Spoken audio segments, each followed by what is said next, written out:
ونصلي على رسوله الكريم أما بعد فأعوذ بالله من الشيطان الرجيم بسم الله الرحمن الرحيم يا أيها الذين آمنوا اتقوا الله وآمنوا برسوله يؤتكم كفلين من رحمته ويجعل لكم نورا تمشون به ويغفر لكم والله غفور رحيم لئلا يعلم أهل الكتاب ألا يقدرون على شيء من فضل الله وأن الفضل بيد الله يؤتيه من يشاء والله ذو الفضل العظيم يا أيها الذين آمنوا اتقوا الله اے ایمان والو اللہ سے ڈرو وآمنوا برسوله اور ایمان لاؤ اس کے رسول صلی اللہ علیہ وسلم کے ساتھ یؤتکم کفلین من رحمتہ دے گا تمہیں دگنا اجر اپنی رحمت سے ویجعل لکم نورا اور تمہارے لیے نور بنا دے گا تمشون بہ تم اس کے ذریعے چلتے ہوگے ویغفر لکم اور تمہارے گناہوں کو بھی معاف فرما دے گا واللہ غفور الرحیم اور اللہ تعالیٰ بخشنے والا رحم کرنے والا ہے لئلا یعلم اہل الکتاب تاکہ یہ نہ سمجھیں اہل کتاب اللہ یقدرون علی شیء کہ وہ قدرت نہیں رکھتے کسی شے پر من فضل اللہ اللہ کے فضل میں سے وَأَنَّ الْفَضْلَ بِيَدِ اللَّهِ اور بے شک فضل تو اللہ کے ہاتھ میں ہے یؤتیہ من یشاء جس کو چاہتا ہے دے دیتا ہے واللہ ذو الفضل العظیم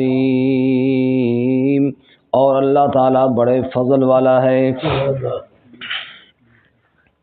سبحان ربک رب العزت عما یصفون وسلام علی المرسلین والحمد للہ رب العالمین اللہم صل علی محمد وعلی آل محمد کما صلیت علی ابراہیم وعلی آل ابراہیم انکا حمید مجید اللہم بارک علی محمد وعلی آل محمد کما بارکت علی ابراہیم وعلی آل ابراہیم انکا حمید مجید معزز سامعین سورۃ الحدید کی آخری 2 آیات تلاوت کی ہیں اللہ رب العزت ان کے مطابق صحیح بیان کی توفیق عطا فرمائے اور ہمیں قرآن و سنت پر عمل کرنے کی توفیق عطا فرمائے گزشتہ سبق میں اہل کتاب کا تذکرہ تھا کہ اللہ تعالیٰ نے مختلف انبیاء علیہم السلام کو مبعوث فرمایا اور اس کے بعد آخر میں حضرت عیسیٰ علیہ السلام کو بھیجا عیسیٰ علیہ السلام کے پیروکاروں میں نرمی اور شفقت زیادہ تھی پھر اللہ کا ڈر ان پر غالب ہوا تو انہوں نے رہبانیت اختیار کر لی رہبانیت کا معنی دنیا سے الگ تھلگ ہو کر بیٹھ گئے ذکر اذکار کرتے اللہ اللہ کرتے اور شادی بیاہ کاروبار معاملات ان تمام چیزوں سے الگ ہو کر بیٹھ گئے اللہ نے فرمایا ما کتبناہا علیہم ہم نے ان پر یہ لازم نہیں کیا تھا یہ انہوں نے اپنی طرف سے اللہ کے ڈر کی وجہ سے ایک طریقہ اختیار کیا فما رعوها حق رعایتها جیسے اللہ سے ڈرنا چاہیے یہ اس طرح کا حق ادا نہ کر سکے نتیجہ یہ نکلا اکثر ان میں پھر اللہ کے باغی اور نافرمان بن گئے وجہ یہ ہے کہ اللہ رب العزت کو راضی کرنے کا طریقہ بھی وہی ہے جو اللہ تعالیٰ نے بتایا ہے۔ اگر کسی اور طریقے سے کوشش کی جائے تو اس میں پھر بندہ بھٹک کر کہیں اور چلا جائے، تو اس لیے وہ بھی بھٹک گئے۔ اب آج کے سبق میں سب لوگوں کو عموماً اور اہل کتاب کو خصوصاً اللہ تعالیٰ نے ایمان اور جناب رسول اللہ صلی اللہ علیہ وسلم کی اتباع کا حکم دیا ہے۔ فرمایا تم ایمان لاؤ، اللہ سے ڈرو، نبی پاک صلی اللہ علیہ وسلم کی اطاعت کرو تو اللہ اپنے فضل سے تمہیں دگنا اجر عطا کرے گا۔ اگر یہ بات اہل کتاب سے ہے تو دگنا اجر اس طرح ہو گیا کہ پہلے وہ عیسیٰ علیہ السلام پر ایمان رکھتے تھے یا موسیٰ علیہ السلام پر ایمان رکھتے تھے، تورات و انجیل کے پیروکار تھے، اب قرآن اور صاحب قرآن حضرت محمد صلی اللہ علیہ وسلم کے پیروکار بنے تو وہ اجر بھی ان کو ملے گا اور یہ اجر بھی ان کو ملے گا، تو دگنا اجر ہو گیا۔ اور اگر عام ایمان والوں سے ہے تو پھر بھی دگنا اللہ اپنے فضل سے عطا فرمائیں گے۔ اللہ کی اطاعت کر رہے ہو، اس کے رسول صلی اللہ علیہ وسلم کی اطاعت کر رہے ہو تو تمہارا کوئی اجر ضائع نہیں ہوگا۔ چنانچہ ارشاد فرمایا یا ایھا الذین آمنوا اتقوا اللہ، اے ایمان والو اللہ سے ڈرو۔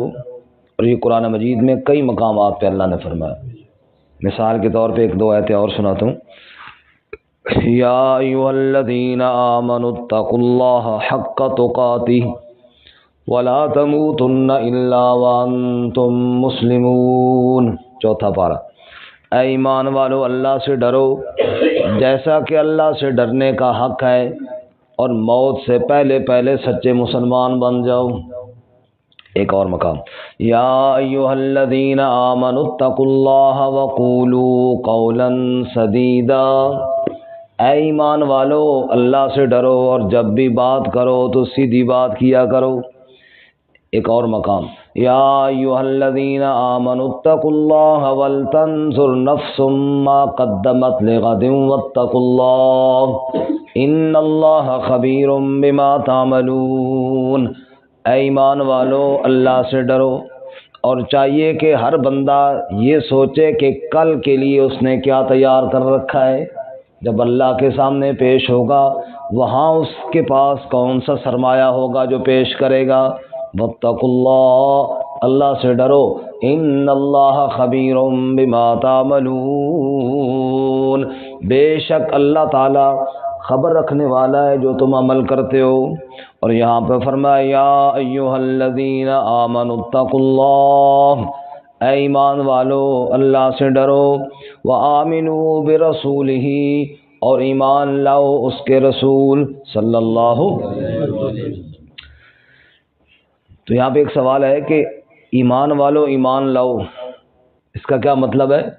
تو ایک مطلب تو یہ ہے کہ اہل کتاب کو کہا گیا، وہ کہتے ہیں کہ ہم ایمان لا رہے ہیں عیسیٰ علیہ السلام پر، موسیٰ علیہ السلام پر، تو کہا ایمان والو محمد صلی اللہ علیہ وسلم پر بھی ایمان لاؤ نا۔ تو ایمان والے ہو ٹھیک ہے، پہلے انبیاء کو مانتے ہو اچھی بات ہے، تم حضرت محمد صلی اللہ علیہ وسلم پر بھی ایمان لاؤ۔ یا پھر یہ خطاب منافقین سے ہے کہ جو ایمان لائے زبانی، ان سے کہا جا رہا ہے دل سے بھی ایمان لاؤ۔ تم کہتے ہو کہ ہم محمد صلی اللہ علیہ وسلم کو اللہ کا نبی مانتے ہیں تو دل سے مانو نا۔ ایمان والو، ایمان کے دعوے دارو، دل سے مانو کہ محمد صلی اللہ علیہ وسلم اللہ کے نبی ہیں۔ اچھا، یؤتکم کفلین من رحمتی، اللہ تمہیں دگنا اجر دے گا اپنی رحمت سے، کیونکہ اجر دینے والا کون ہے جی؟ اللہ۔ جب اللہ کی رضا کے لیے تم دل سے ایمان لاؤ گے اللہ تمہیں دگنا اجر عطا فرمائے گا۔ یہ جو ایمان ہے نا، جو اخلاص ہے، یہ ایک نور ہے، اسی نور کے ساتھ تم دنیا میں چلتے رہو گے، اسی نور کے ساتھ پل صراط کو پار کرو گے، اسی نور کے ساتھ تم جنت کے راہ چلو گے۔ یجعل لکم نورا، تم مخلص ہو کر ایمان لے آؤ، میرے محمد صلی اللہ علیہ وسلم کے سچے تابع دار بن جاؤ، میں اللہ تمہارے لیے ایک نور بنا دوں گا، تمشون بہ، تم اسی نور کی روشنی میں چلتے جاؤ گے۔ دنیا میں کفر و شرک کے اندھیرے ہوں گے، ظلم و جہالت کے اندھیرے ہوں گے، ہر قسم کے گناہوں کے اندھیرے ہوں گے۔ تم سچے مومن بن جاؤ، اللہ تمہیں ان اندھیروں سے نور کی طرف نکالے گا، ایمان والا نور ہدایت کے ساتھ چلتا ہوا جا رہا ہوگا۔ سبحان اللہ۔ فرمایا تمشون بھی، ایسا نور بنائے گا کہ تم اس کے ساتھ چلتے جاؤ گے۔ وَيَغْفِرْ لَكُمْ، اور اگر کہیں تم سے غلطی ہو گئی اللہ تمہیں معاف فرما دے گا، تمہارے گناہوں کو بھی اللہ اپنی رحمت سے معاف کرتا جائے گا۔ تم اخلاص کے ساتھ چلتے جاؤ، نور ہدایت پر چلتے جاؤ، قرآن و سنت کی روشنی میں چلتے جاؤ، تمہاری کوتاہیاں اللہ اپنی رحمت سے معاف کرتا جائے گا۔ واللہ غفور الرحیم، اور اللہ ہے ہی بخشنے والا، رحم کرنے والا۔ اللہ نہیں معاف کرے گا تو کون معاف کرے گا؟ وہ غفور بھی ہے، وہ رحیم بھی ہے، وہ کریم بھی ہے، وہ بڑا مہربان بھی ہے۔ اس لیے فرمایا تم اللہ کے نور پر چلو تو بخشے جاؤ گے۔ اگلی آیت میں اللہ کہتے ہیں لِأَلَّا يَعْلَمَ أَهْلُ الْكِتَابِ أَلَّا يَقْدِرُونَ عَلَى شَيْءٍ مِّن فَضْلِ اللَّهِ۔ اب ذرا غور کرنا توجہ کے ساتھ، اس آیت کے دو مطلب ہے۔ پہلا مطلب یہ اہل کتاب سے کہا گیا نا، وہ اہل کتاب جن کے بارے میں اللہ رب العزت نے مذمت کی کہ وہ گڑبڑ کرتے ہیں، اللہ کے احکامات پر عمل نہیں کرتے۔ اب اللہ ان کو کہتے ہیں ایمان لاؤ، مخلص ہو جاؤ، دگنا اجر ملے گا۔ اب اللہ سمجھاتے ہیں اہل کتاب یہ نہ سمجھیں کہ اب اللہ کے فضل پر ان کو کوئی حق نہیں ہے، تم ایمان میں مخلص ہو جاؤ، اللہ تمہیں دگنا اجر عطا فرمائے گا۔ پہلا مطلب لِأَلَّا يَعْلَمَ أَهْلُ الْكِتَابِ، تاکہ یہ نہ جانیں، یہ نہ سمجھیں اہل کتاب اللہ یقدرون علی شیء من فضل اللہ، کہ وہ قدرت نہیں رکھتے کسی شے پر اللہ کے فضل میں سے۔ تم یہ نہ سمجھنا کہ اللہ کے فضل میں سے تمہارا کوئی حق نہیں، آج ہی تم مخلص ہو جاؤ، اللہ کا فضل تم جھولی بھر بھر کر لے جاؤ۔ کوئی گناہگار، اس کا مفہوم پھر عام کریں نا، کوئی گناہگار، کوئی فسق و فجور میں ڈوبا ہوا، کوئی شراب و کباب کی زندگی گزارنے والا، کوئی اللہ کا باغی، حتیٰ کہ کوئی کفر و شرک میں زندگی گزارنے والا، وہ یہ نہ سمجھے کہ میں اللہ تعالیٰ کے فضل سے کچھ حاصل نہیں کر سکتا، جی میں تو بڑا گناہ گار ہوں۔ اللہ کہتا ہے یہ مت سمجھو، توبہ کر لو، مخلص ہو جاؤ، اللہ کا فضل تمہارے لیے آج بھی اسی طرح نازل ہوگا۔ اللہ کے فضل میں کوئی کمی نہیں، تمہارے مخلص ہونے میں دیر ہے، تمہارے توبہ کرنے میں دیر ہے۔ جو بھی توبہ کرے گا رحمت کی جھولیاں بھر بھر کے لے جائے گا۔ 24ویں پارے میں ہم نے کیا پڑھا؟ قُلْ يَا عِبَادِيَ الَّذِينَ أَسْرَفُوا عَلَىٰ أَنفُسِهِمْ لَا تَقْنَطُوا مِن رَحْمَتِ اللَّهِ۔ اللہ کریم کہتے ہیں اے میرے گناہ گار بندو، لا تقنطوا من رحمت اللہ، اللہ کی رحمت سے نا امید نہ ہونا، اللہ کی رحمت سے مایوس نہ ہونا۔ ان اللہ یغفر الذنوب جميعا، تم اللہ کے در پہ آؤ تو صحیح، اللہ تمہارے سب گناہوں کو معاف فرما دے گا۔ اس لیے فرمایا اہل کتاب تم نے بڑا کفر کیا، بڑا ظلم کر لیا، ہو گیا، اب یہ نہ سمجھنا کہ اللہ کی رحمت پر تمہارا کوئی حق نہیں، اب بھی آ جاؤ مخلص ہو کر، اللہ کریم بہت مہربان ہے، تمہارے سب گناہوں کو معاف کر دے گا اور تمہیں دگنا اجر عطا فرمائے گا۔ سبحان اللہ۔ اور ایک موقع پر تو اللہ نے بڑا عجیب جملہ فرمایا، اللہ کریم فرماتے ہیں وَمَن يَغْفِرُ الذُّنُوبَ إِلَّا اللَّهُ، اس جملے کی لذت میں ڈوب کر سنیے، وَمَن يَغْفِرُ الذُّنُوبَ إِلَّا اللَّهُ، اللہ کے علاوہ کون گناہوں کو معاف کرتا ہے؟ اللہ کہتا ہے میں نہیں معاف کروں گا تو کون معاف کرے گا؟ تم آؤ تو صحیح، تم مخلص ہو کر میرے در پہ آؤ تو صحیح، ندامت کے دو آنسو بہاؤ تو صحیح، پھر دیکھو میرے لطف و کرم کو آزماؤ تو صحیح، میں کیسے تمہارے گناہوں کو معاف کرتا ہوں۔ تو پہلا مطلب یہ ہو گیا کہ اہل کتاب کو بھی اللہ کا فضل مل سکتا ہے۔ دوسرا مطلب یہ ہے کہ اہل کتاب چونکہ اس بات پر نالاں تھے کہ آخری نبی ہمارے خاندان میں سے کیوں نہیں آیا، اور اس وجہ سے انہوں نے نعوذ باللہ رسول اللہ صلی اللہ علیہ وسلم کا انکار بھی کر دیا۔ تو اللہ کریم کہتے ہیں اہل کتاب یہ بھی سمجھ لیں کہ اللہ کے فضل پر وہ قادر نہیں، فضل اللہ کا اللہ کے اپنے اختیار میں ہے، وہ جس کو چاہے نبی بنائے۔ تم کون ہوتے ہو کوئی کہنے والا کہ اللہ اس خاندان سے بناتا یا اس خاندان سے بناتا؟ بھائی اللہ تعالیٰ کا فضل اللہ کے اپنے ہاتھ میں ہے، وہ جس کو چاہے نبی بنائے۔ فرمایا اللہ یعلم اہل الکتاب اللہ یقدرون علی شیء من فضل اللہ، پھر مانا یوں ہوگا جان لے اہل کتاب کہ وہ قادر نہیں اللہ کے فضل پر، وان الفضل بید اللہ، بے شک فضل تو اللہ کے اپنے ہاتھ میں ہے، یؤتی من یشاء، وہ جس کو چاہتا ہے عطا فرماتا ہے۔ کوئی کہتا ہے محمد صلی اللہ علیہ وسلم کو نبوت کیوں ملی، کوئی کہتا ہے بلال جیسے غریب نبی پاک کے پاس کیوں بیٹھے ہیں۔ ارے تمہارے کہنے سے کیا ہوتا ہے، تمہارے ہاتھ میں تو اللہ کا فضل نہیں، اللہ جس کو چاہتا ہے اپنے فضل و رحمت سے نواز دیا کرتا ہے۔ واللہ ذو الفضل العظیم، اللہ بڑے فضل والا ہے۔ اللہ تعالیٰ ہمیں بھی اپنا فضل عطا فرمائے۔